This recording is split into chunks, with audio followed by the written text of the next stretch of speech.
Alors on va voir comment on met en œuvre une propriété très pratique pour calculer les limites, pour déterminer les limites de polynômes ou de fonctions rationnelles en l'infini. Alors attention, ça ne marche qu'en l'infini, ça ne marche pas en un nombre. Si je fais la limite quand x tend vers 2, je n'ai pas le droit d'utiliser la propriété que je vais utiliser là.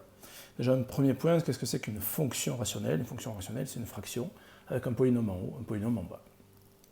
Donc, que dit ma propriété? Quand je fais la limite en l'infini d'un polynôme, j'ai le droit de garder la limite du terme de plus haut degré. Le terme de plus haut degré, c'est celui en x au cube ici, donc ça fait 2x au cube.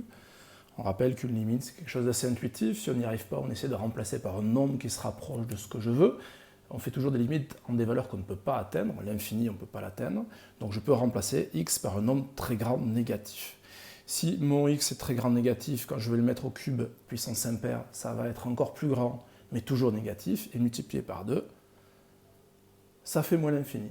Donc voilà tout simplement comment on fait pour déterminer la limite. L'autre façon de le faire, si vous devez le rédiger complètement, ce serait de factoriser par le terme le plus fort, et le terme le plus fort, c'est lui qui a la plus grosse puissance.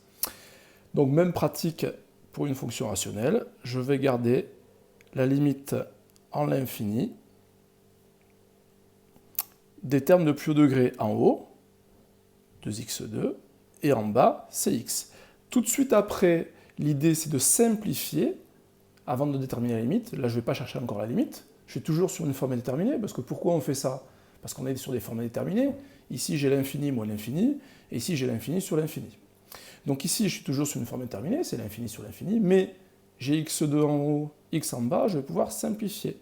Il va rester limite, toujours quand x tend vers plus infini, de 2x, quand je simplifie.